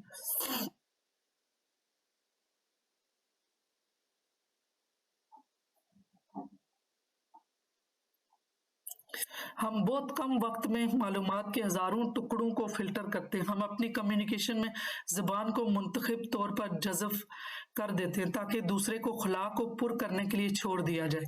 ये ज़रा गौर कीजिए, ये चीज़ हमने समझनी है कि जो हिप्नोटिक लैंग्वेज क्या है। इस एक जुमले को आप समझे कि ये जो इस तरह की बात की जाती है तो जो अगला समझने वाले पे छोड़ दिया जाता है, और कुछ लोग डेलिबरेटली छोड़ते हैं। तो जिस तरह से लास्ट लेक्चर में मैंने ये एग्जांपल दी थी कि इंसान के पास चॉइस है, या तो वो चैलेंज कर लेगा या एक्सेप्ट कर लेगा। ये हमारे माइंड के साथ, ये हमारा माइंड इस तरह करता है। अगर वो चैलेंज कर देगा तो वो अच्छा, जिस तरह एक फादर की मैंने एग्जांपल दी थी कि बच्चा, बाप कहता है बेटे को मैं कुछ नहीं बन सका तो तुमने कुछ बनना है, तो उस बच्चे के पास, उसके दिमाग के पास, उसके बच्चे के पास दो चॉइस है, या तो वो एक्सेप्ट कर लेगा कि मैं भी तो आपका बच्चा हूँ। बल्कि मैं अभी रिसेंटली इस लेक्चर के बाद में कहीं किसी मीटिंग में थी, तो मैंने जब वो उसने ये बात कही कि वो बच्चे कहते हैं कि हम भी तो आपकी औलाद हैं, जो आपने किया हम भी वही करेंगे, तो मुझे एकदम याद आया कि बिल्कुल ये देखो रियल में यही तो हो रहा है। अब जो लोग चैलेंज कर लेते हैं कि नहीं आप कुछ नहीं बने तो हम कुछ करेंगे, हम ग्रूम करेंगे, हम सेल्फ डेवलपमेंट करेंगे, हमने अपने आप को जो है ना ज़्यादा तरक्की करनी है, तो ये दो चीज़ें हमारे दिमाग के पास है। और इसी उसमें मैं थोड़ा सा और बताऊं कि हम जब 3 दफ़ा बोल देते हैं ना, तो उसके बाद इंसान, वो उसका दिमाग वो एक्सेप्ट करने लगता है कि मैं वही हूँ। 3 दफ़ा जब हम कोई चीज़ दोहरा देते हैं इकट्ठी भी, तो इसी तरह जब हमने इसको एग्रीमेंट बोलते हैं कि जब हम क्लाइंट से भी कोई चीज़ उसको करने जाएं तो हम उससे 2 बार तो एटलीस्ट यस करवाएं। जी मैं आप अपनी थेरेपी कराएंगी, अभी हम शुरू कर दें, आपकी एंग्जाइटी ख़त्म कर दें, ठीक है फिर कर दें। इस तरह से उसकी जो वो जब हाँ करेगा तो एग्रीमेंट है, ये उसका सबकॉन्शियस कर रहा है। तो ये हमें पता होना चाहिए कि हम भी कहीं ऐसी जगहों पे एग्रीमेंट ना कर बैठे जहां, क्योंकि अभी तो हमें समझ आ गई है, हम अपने आप को तो कॉन्शियसली यूज करें कि बहुत सारे लोग जो बातचीत हो रही होती है और हमें भी शामिल कर रहे होते हैं और हम भी हाँ मिला रहे होते हैं, तो वो फिर हमारे दिमाग में भी गलत और नेगेटिव बातें जा रही होती है, फिर वो प्रोसेस होके निकलती हैं तो वो हमारे लिए ठीक नहीं होती। तो हम जब अपने आप को भी तो चेंज करना है कि अपने आप को भी देखें और इर्द गिर्द भी देखें कि कौन सी लैंग्वेज कैसे यूज हो रही है और इसका मकसद क्या है। आदि हिप्नोटिक लैंग्वेज का मतलब यह है कि दिमाग खुद खला पूरा करे, और मैंने आपको बताया कि वो हमारा दिमाग 80% खुद पूरा करता है। गेस्टाल्ट प्रिंसिपल के जो प्रिंसिपल्स हैं, जो साइकोलॉजिस्ट उनको पता है, सिमिलरिटी, प्रॉक्सिमिटी, क्लोजर और पता नहीं कितने हैं वो सारे, 4-5 है। तो वो उस प्रिंसिपल के तहत जो दिमाग है ना वो खुद से चीजों को पुर करता है, वो आधा नहीं लेता। हम अक्सर इस सम और फेल को छोड़ देते हैं। अब किसने कहा लास्ट परफॉर्मेटिव में कि किसने कहा, ये बात होती नहीं। सेंसेबल लोगों के मुताबिक बच्चे जो है ना स्मार्ट ड्रेस पहनते, कौन सेंसेबल लोग, अब देखिए उसमें इसम नहीं है। फेल को छोड़ दे, ये आप अपने आप में अक्सर गलतफहमी का बायस बनेगा। हज़फ आवाज का क्या मतलब है? 2 अल्फाज के दरमियान आवाज का छूट जाना, आमतौर पर एक हरफ और एक लफ्ज का इख्तिताम या अगले का आवाज। अच्छा ये भी है, देखें जब हम कोई थेरेपी लेते हैं या ये गाइडेड इमेजरी होती है तो अल्फाज आखिर वाला थोड़ा बोला जाता। गाना सुने, गाने के ऊपर जाएं, शेर के ऊपर जाएं, जब ये क्यों वहाँ पे इंसान किस तरह बैठा रहता है, चाहे वो उसने सुनना हो ना हो, कॉन्शियसली उसको पता है कि वक्त ज़ाया हो रहा है, लेकिन जो कॉमेडी है वो आखिरी अल्फाज जो होते हैं या तो कट हो जाते हैं, आधे हो जाते हैं, फिर दूसरा शुरू कर देते हैं, ये भी हिप्नोटिक है। इसी वजह से लोग बैठे रहते हैं। गाना गाते देखिए, जो सॉन्ग होता है, जो सिंगर होता है, तो वो Aahista Aahista slow slow slow एक पहले वो रिदम लेके आएगा, ऊंचा रिदम देगा, फिर आहिस्ता आहिस्ता आहिस्ता वो कितना नीचे लेके आता है रिदम। फिर वो मैं जब से ये सीखी है लैंग्वेज, तो मैं अभी रिसेंटली एक कंसर्ट में मेरा इत्तेफाक हुआ, तो मैंने बड़े गौर से एक एक चीज देखी कि कहाँ कहाँ ये देखो लोग किस तरह से हिप्नोटाइज हो रहे, वो उठेंगे नहीं, वो बैठ के सुनते रहेंगे।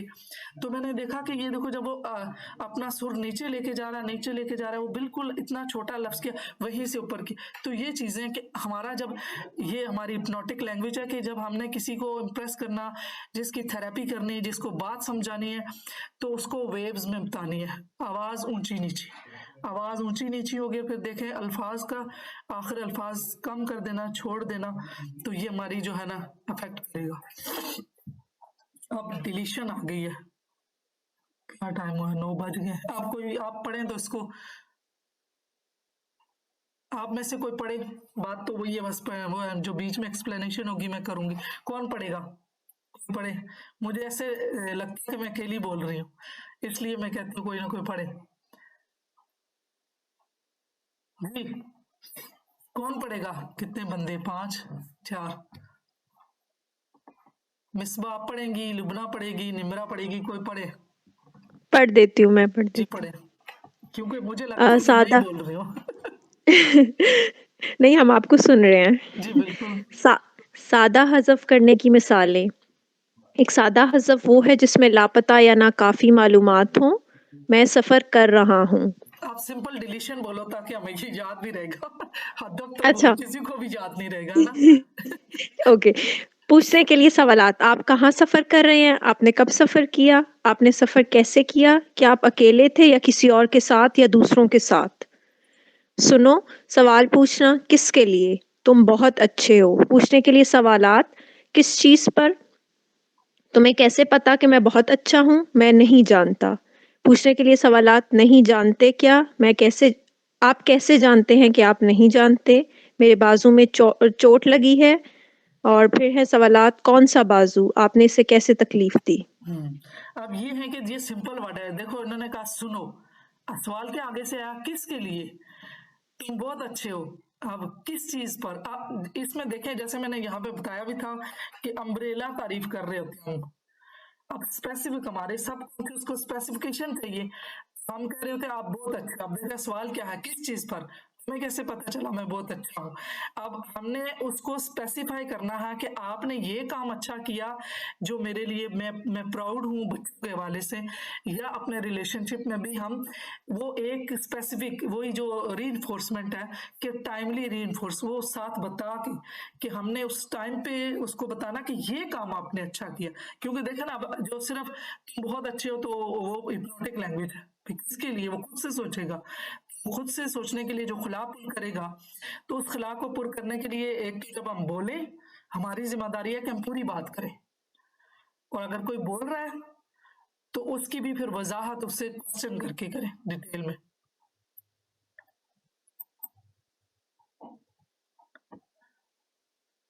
ये लैक ऑफ रेफरेंशियल इंडेक्स, हवालाती इंडेक्स का हज़फ और कमी, ये पढ़ लें। अब ये कौन पढ़ेगा? पढ़ते जाएं ताकि थोड़ा सा। पढ़ दूं? पढ़ो पढ़ो। ओके। पूछने के लिए सवालात। कौन बिल्कुल पसंद नहीं है? वो किसकी तरफ से पसंद नहीं है? तुम कैसे जानो कि वो पसंद नहीं है? वो देर से पहुंचे।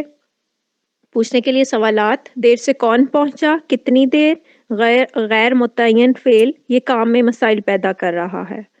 पूछने के लिए सवालात। क्या है? किस तरह? ख़ास तौर पर? किस किस्म के मसाइल? किसका काम? तुम कैसे जानते हो?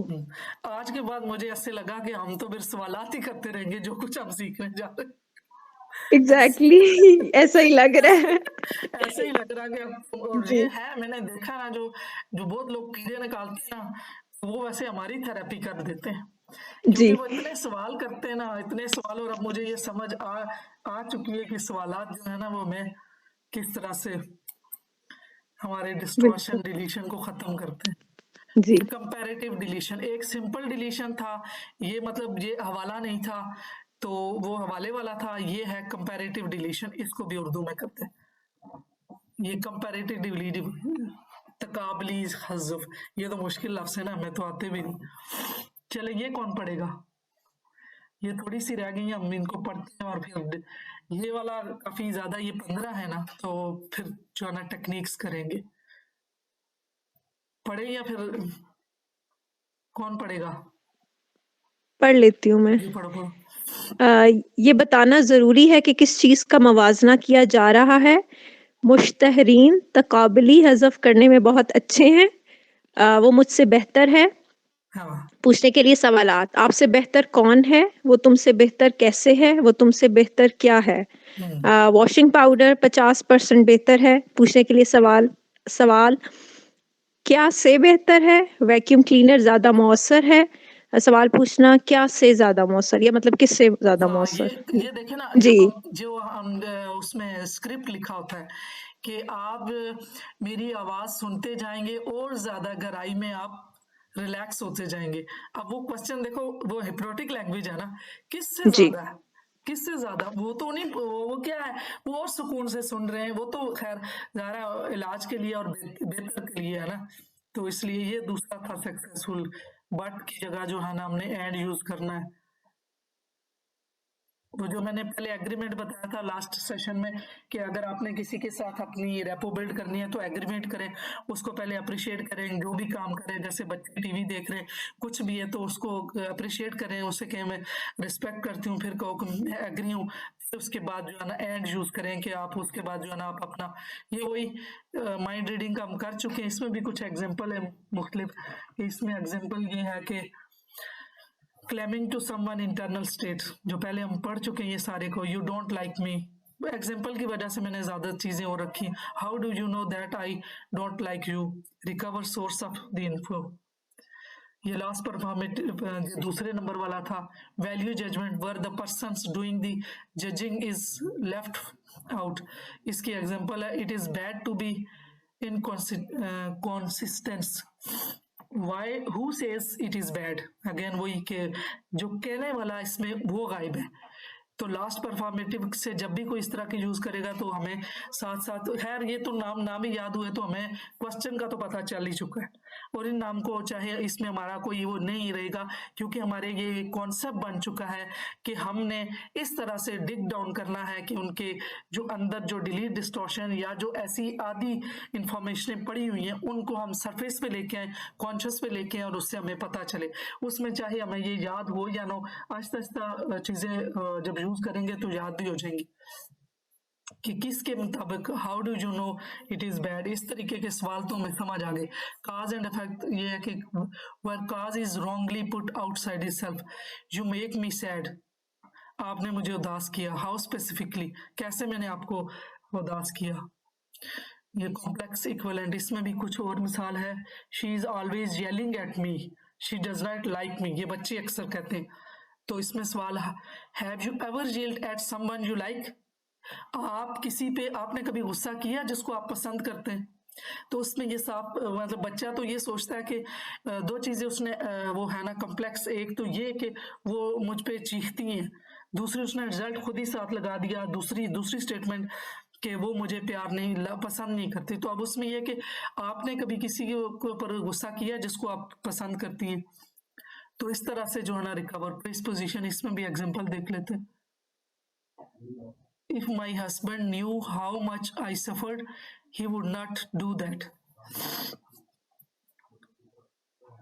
I suffer, इसमें दो चीजें, एक है I suffer, my husband act in a way, तीसरा my husband does not know I suffer. How do you choose to suffer? How do you know that he does not know? ये question होंगे। Universal quantifier, she never listened to me. अब सवाल क्या होगा, never, पहले मैंने बताया कि हमें वही रिपीट करना है। उसके दो रीजन, एक तो हम बैक ट्रैकिंग है कि जब उसी का अल्फाज हम यूज करते हैं तो इसका मतलब है फौरन हमारे जो दिमाग है उसमें हमारी रेपो बन जाती है। What would happen if she did, अगर ये उसका क्वेश्चन होगा। लैक ऑफ, ये भी हम पढ़ चुके हैं, expression without space.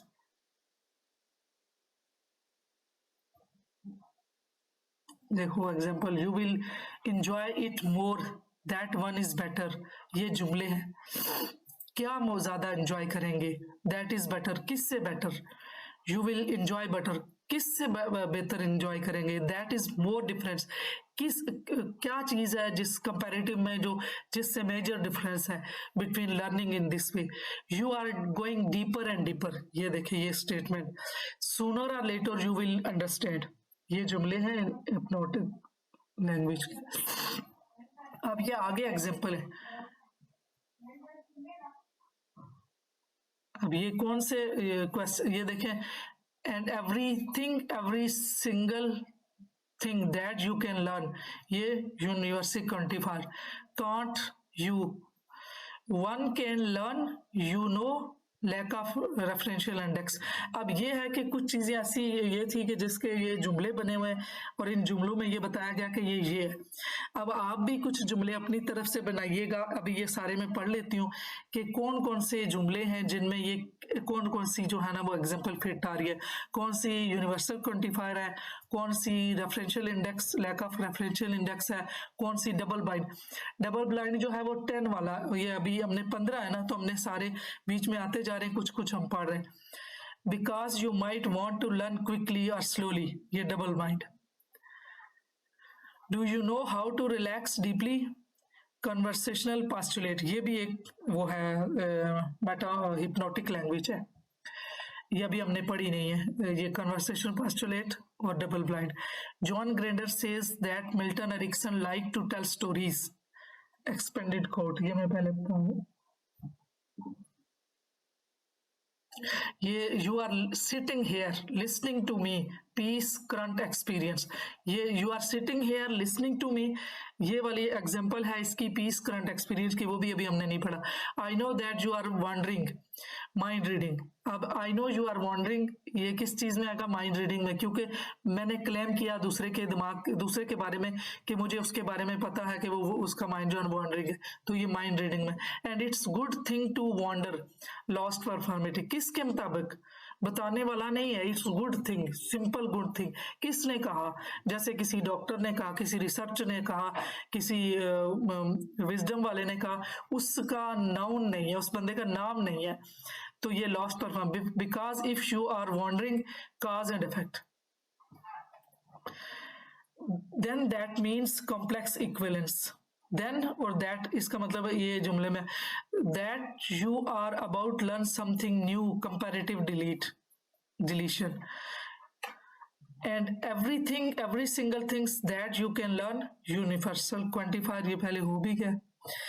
One can learn, you know, lack of referential, because you might want to learn quickly या स्लोली, डबल मार्च, ये दोबारा ये भी वही है। हाँ,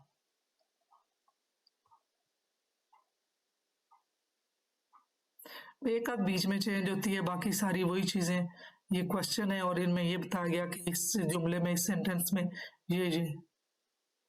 ये पिछला जो हमने एग्रीमेंट लेना, ये उसका था जो मैंने बताया, I want to watch TV, sure why not, you can watch, and if you complete your homework after watching TV it will be better for you. ये हमने ऐसे यूज करना है जुमले में, तो उसके साथ पहले एग्रीमेंट करना है, उसके साथ हाँ मिलानी है, अप्रिशिएट करनी है, फिर बाद में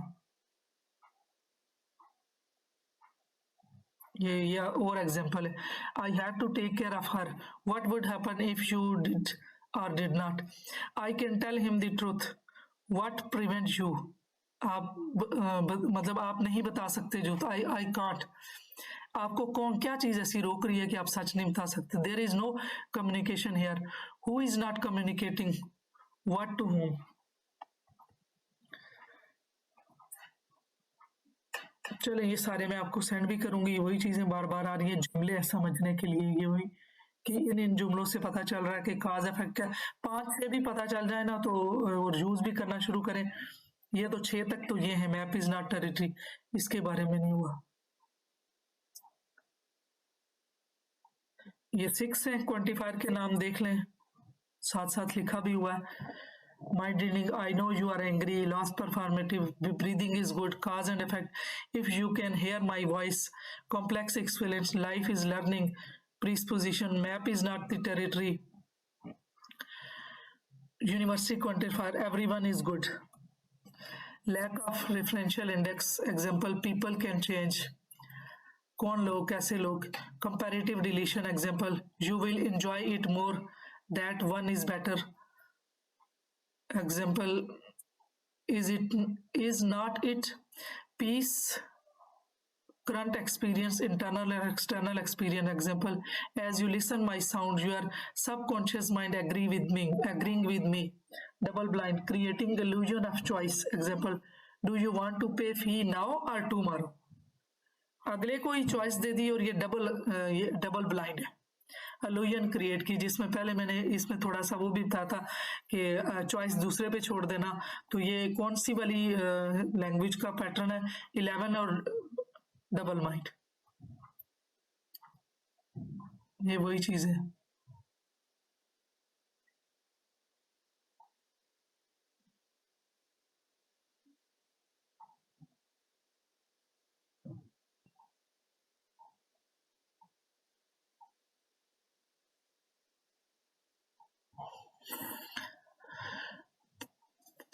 ये काफ़ी है बीच में एग्जाम्पल, और ये मैं भेजूंगी और उसके बाद आप खुद भी जुमले बनाए।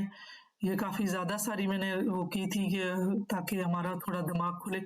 अच्छा, ये वहाँ पे ये जो अभी बीच में स्लाइड आ गई, वैसे इसको मैंने आगे करनी थी लेकिन चले यहीं पे आपको बता दूं। ये ना जो लैंग्वेज पैटर्न है ये मुख्तलिफ होते हैं। अब देखें, एक बात के परसेप्शन और मीनिंग डिफरेंट जगहों पे डिफरेंट होते हैं। अगर कोई अंग्रेज आके हमारी लैंग्वेज सीखे या हम उनकी सीखें तो देखें वो काफ़ी जगहों पे जो मुख्तलिफ जगहों पे इस्तेमाल हो रहा था, तो एक ही लफ्ज़ का डिफरेंट जगहों पे डिफरेंट मीनिंग होते हैं। जिस तरह से गोरा साहब मैं वान वट रहा हूँ, इसका मतलब है कि रस्सी को बल दे रहा हूँ, वट इस्तेमाल हो रहा सारा। आप देखें लेकिन हर जगह वट का मतलब डिफरेंट है। आज मैं वहाँ, अच्छा ये हो गया, आज मौसम बड़ा वाट वाला है, मौसम सख्त गर्म है, जरा आराम नाल कपड़ियां नू वट ना पै पा देना, कपड़ों पर सलवट ना डालना। आप देखिए एक ही वट और लेकिन उसकी कितनी जगहों में उसके मीनिंग्स कितने डिफरेंट है। तो हमें हर चीज को इस तरह से देखना कि किस परसेप्शन में, किस कॉन्टेक्स्ट में कैसे उसी लफ्ज की क्या मीनिंग है। वापस आकर सुनता हूँ बड़े जोरदार वट पे है, पेट में दर्द है, वटो वट टरी टुरी जाओ, जरा ज्यादा दूर नहीं है, खेतों के दरमियान पगडंडी जो रास्ता होता है, वटो वट तुसी विच ना आओ, मैं आज दे सारे वट कट दियांगा, इसकी पिटाई करूंगा। अब देखें वट के क्या क्या डिफरेंट जगह, मैनू ते देते बड़ा वट आया है, मुझे इस पर बहुत गुस्सा है, तेनों भी वट दे चेड़ कड मारांगा, जोरदार थप्पड़ मारूंगा। अब देखें एक ही लफ्ज है लेकिन उसके मीनिंग कितने डिफरेंट है। तो इसलिए हमें जुबान को उस परसेप्शन और उस कॉन्टेक्स्ट और उस कंटेंट में समझना चाहिए। ये वही चीज है।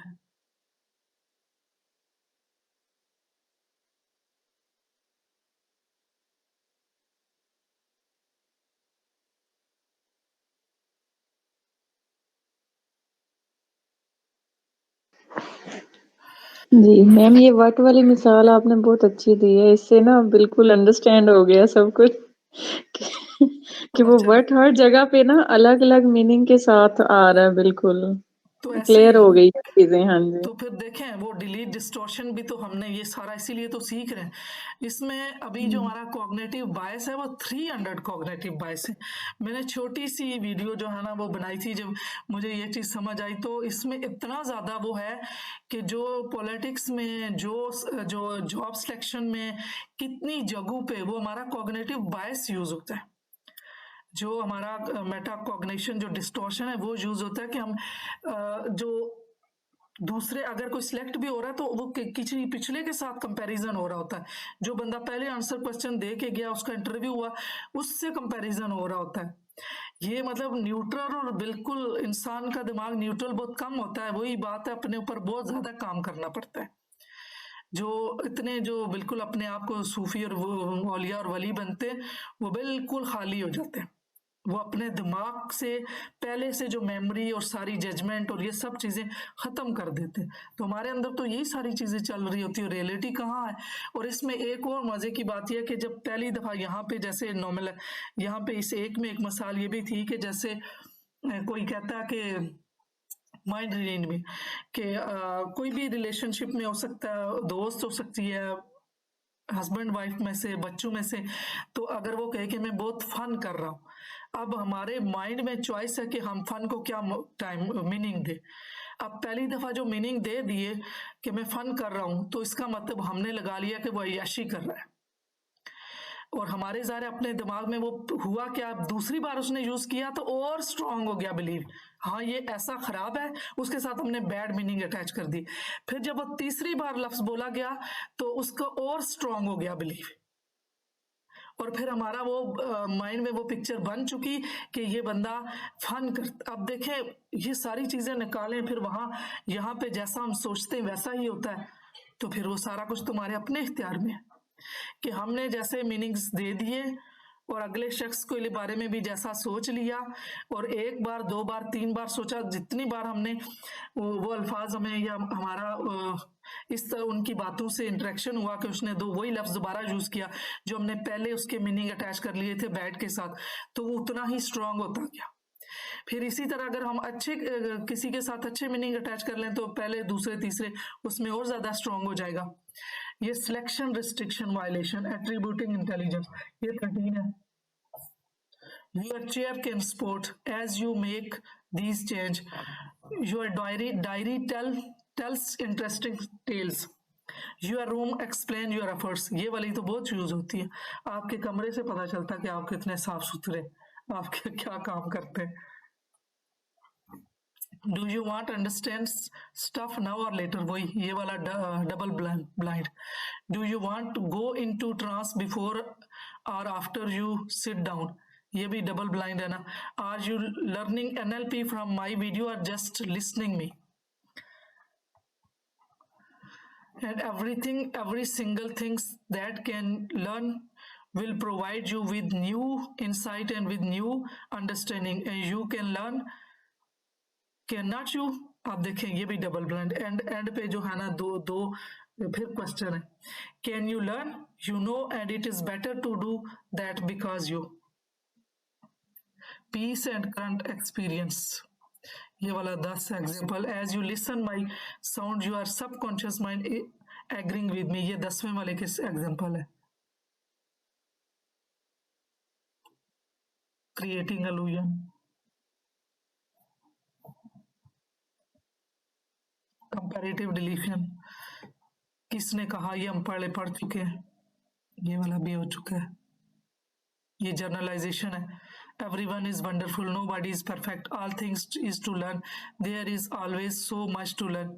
ये अग्री है, ये जर्नलाइजेशन है, ये जर्नलाइजेशन है।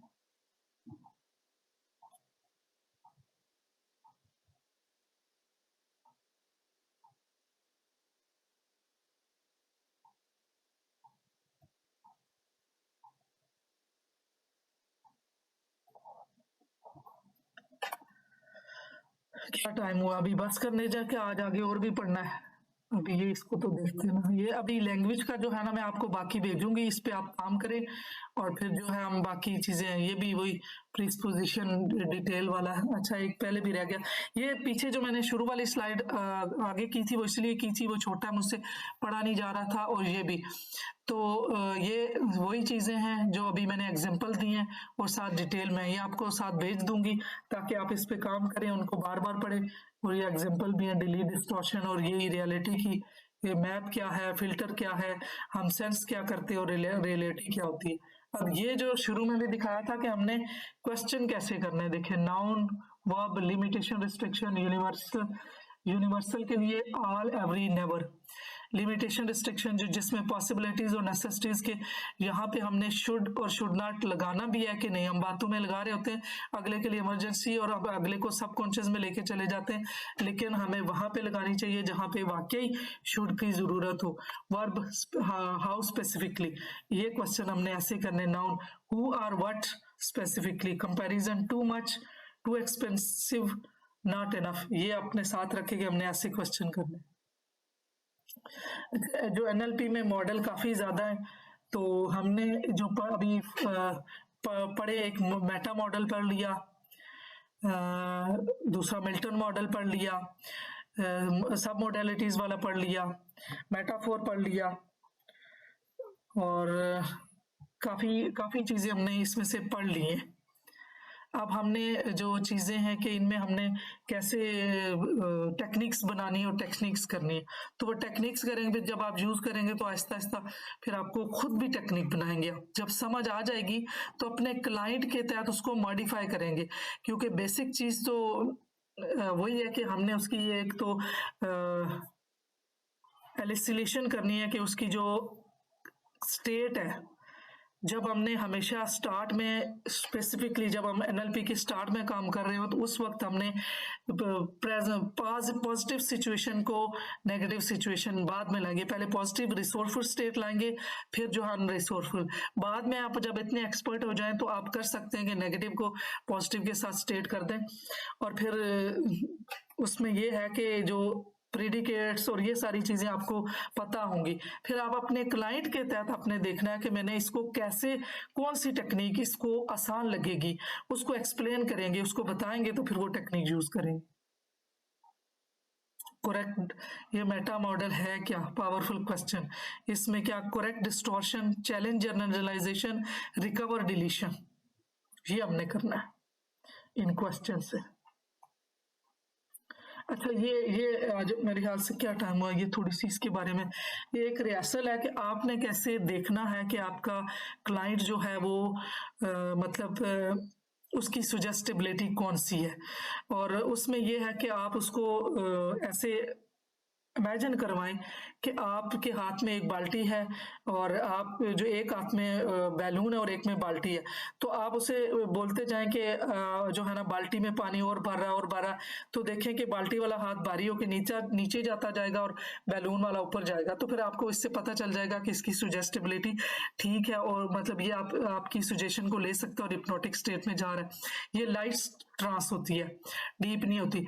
अब इसके अलावा हमने कैसे चेक करनी है, एक तो ये उंगली दोनों हाथ ऐसे करे, तो इसमें भी हम उसको सुजेशन दे के आंखें बंद करके अपनी सांसों पे फोकस करो, थोड़ी देर सांसों पे फोकस करेगा, तो उसके बाद आप चेक करें कि उसको कहें कि आपकी दरमियान वाली उंगली या कोई भी उंगली जो है ना वो उससे अलग हो रही है, सेपरेट हो रही है, जैसे जैसे आप देख रहे हैं ये अलग वो आपकी कमांड को फॉलो कर। अब आपने एक चीज ये भी करनी है कि जब इन क्लाइंट को आपने बैठाना है तो उसको एक दफा बैठा तो आप जरा इधर होके बैठे, आप जैसे खड़ा 2 कदम आगे हो जाए, जब उसने आपकी कमांड सुन ली तो आपकी और उसकी रेपो बिल्ड हो गई, वो अब आप मतलब वही पेसिंग में आ गए, अब आप लीड कर रहे हैं, अब आप उसको जो भी सजेशन देंगे, जो भी बात करेंगे उसका दिमाग मानेगा। और फिर एक मैंने आपको टेक्निक वो भी बताई है कि आपने 3 बार उससे यस करवाना, एग्रीमेंट लेना, तो उसके बाद आपकी और उसकी जो है ना रेपो बिल्ड होगी। एक बैलून वाला है कि एक हाथ में जो है ना बहुत सारी बुक्स रखी हुई हैं और एक में बैलून बंधा हुआ है, तो आप ये कहेंगे बुक्स वाला आपका हाथ और बुक्स आ गई, बारी हो रहा है, तो वो जो आप आंखें बंद होंगी वो उसका सब कॉन्शियस सुनता रहेगा, बैलून वाला हाथ ऊपर होकर फिर उसको भी जब वो खोलेगा तो वो देखेगा कि सिर्फ दिमागी तौर पे उसने तस्वर किया और ये चीजें हो गई, रियल में तो उसके हाथ में बुक्स नहीं थी, बाल्टी नहीं थी या भारी कोई चीज, तो उसमें उसको ज्यादा वो चीज होगी कि सारी चीजें दिमाग के अंदर होती हैं, हमने दिमाग में ही सोचना होता है और दिमाग ही जो है ना काम करता है। तो फिर वो जब आप उसमें कोई भी टेक्निक अप्लाई करेंगे तो उसको फिर यकीन भी हो जाएगा और आपकी टेक्निक जो है ना वो उसको उससे समझ भी आएगी कि हाँ ये मैंने दिमागी तौर पे किया, तो मैंने खुद देखा कि मेरा हाथ एक ऊपर चला गया, जिसको हल्का कहा गया, एक नीचे चला गया। और दूसरा इस तरह से भी एक और जो है जो सुजेस्टिबिलिटी चेक करनी है कि ये क्लाइंट जा सकते, उसमें कहें कि आप जो है ना पीछे से गिरने लगे, आप स्ट्रेट होके खड़े हो रहे हैं, तो उस तरह से जैसे जैसे बोलते जाएंगे वो और स्ट्रेट होंगे कि वाकई वो गिरने लगे।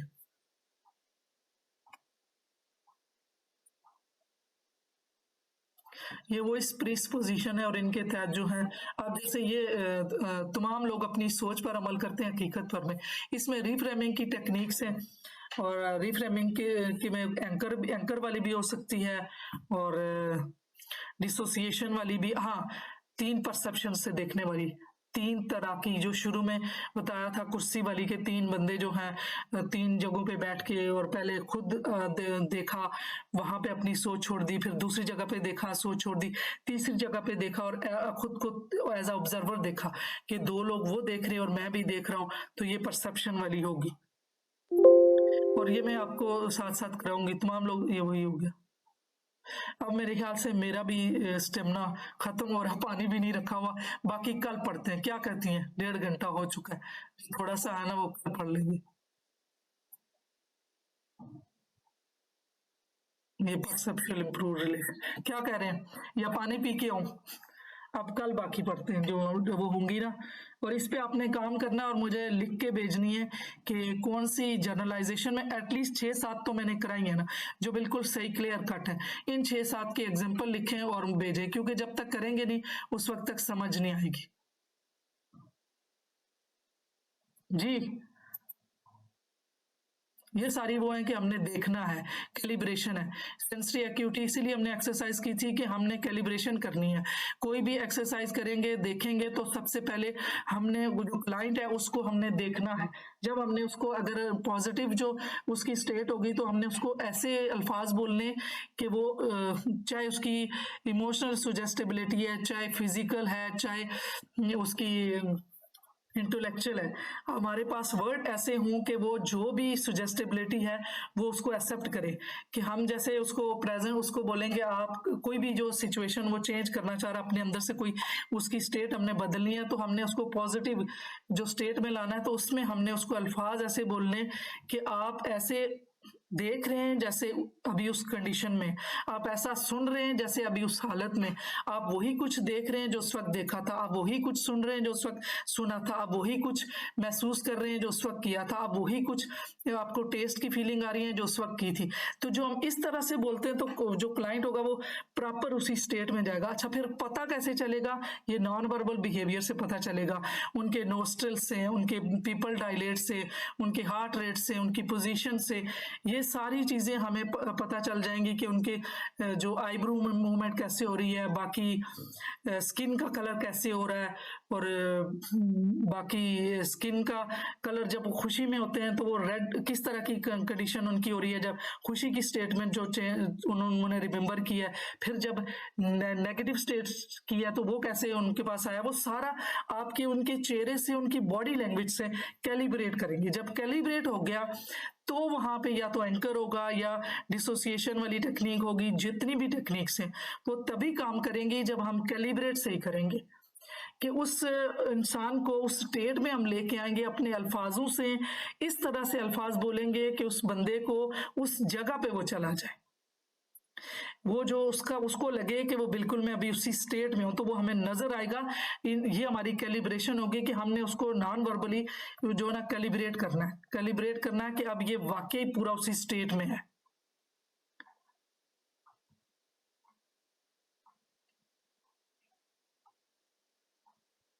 ये तो हो रहा है। ये तो वो जो दूसरे वाला है, जो अचीवमेंट जो पहले मैं बता चुकी थी कि जो हमारा अचीवेबल गोल था, उसके जो स्टेप थे ये वो थे। तो अभी इंशाल्लाह बाकी फिर जो है ना कल करेंगे।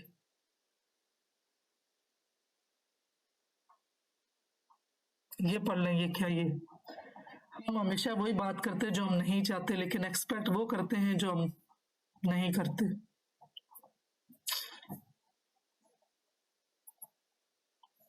कितने लोग हैं? 3-4 ही तो बैठे हुए हो। अभी कल कर लेते हैं, बाकी जवाब दो, मेरा गला खुश्क हो गया, क्या करें?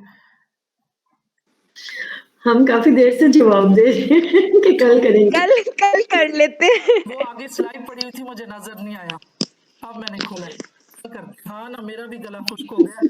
अब जो बाकी के है ना, अच्छा इस पे काम करना आप लोगों ने, मैंने देखिए इतना जोर लगा के कोशिश की। अब आप इनमें देखें, लिखें, अपने इर्द गिर्द देखें, इन जुमलों को बोलते हुए देखें और गौर व फिक्र करें, तो इंशाल्लाह आप जैसे आप बहुत ब्रिलियंट फिर वही हिप्नोटिक लैंग्वेज है। आप बहुत ब्रिलियंट प्रोफेशनल बनेंगे, आप बहुत अच्छे थेरेपिस्ट हैं, और इंशाल्लाह ये आप ये वाली मेटा मॉडल भी यूज़ करेंगे, हिप्नोटिक लैंग्वेज जहाँ ज़रूरत होगी पॉजिटिवली यूज़ करेंगे, और अपने क्लाइंट का बहुत फ़ायदा होगा। आप जिन लोगों से वो बात करेंगे, तो देखें जो मैंने पहले बताया था कि मैंने एक खातून को आते जाते वो जो क्लाइंट को मैंने स्टार्ट में कहा था कि काउंसलिंग की और उसमें रीफ्रेमिंग हो गई, उसको जब वो रोने पड़े हुए थे कि इन्होंने लिखवा लिया ये मेरी बहू जाती नहीं, एक बात मैंने उसको कही कि आप तो दोनों में से एक जाता ना, तो देखो रिफ्रेम हो गया, उसकी उसका पूरे का पूरा सारा चेंज हो गया कि उसे सारी बात समझ आ गई, और फिर आहिस्ता आहिस्ता फिर दूसरी सीटिंग में मैंने कोई और बात कह दी। टाइमली और सुजेस्टेबिलिटी और कैलिब्रेशन, ये सारी चीजें देख के अगर हम बात करेंगे, वो डायरेक्ट क्लाइंट के माइंड में जाएगी और डायरेक्ट काम करेगी, और उसी वक्त बंदा ठीक हो जाएगा।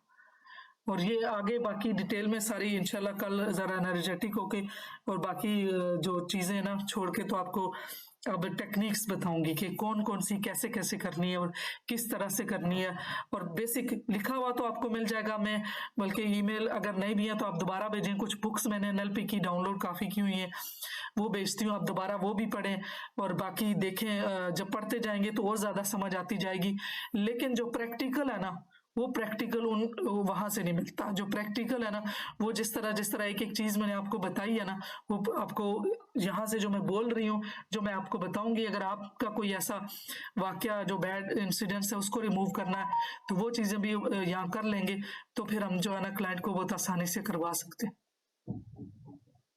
फास्ट फोबिया है, बहुत सारी चीजें जो हमने करनी है, जो टेक्निक है, 7-8 टेक्निक हम कर लेंगे, बाकी टेक्निक्स हम खुद भी बनाएंगे।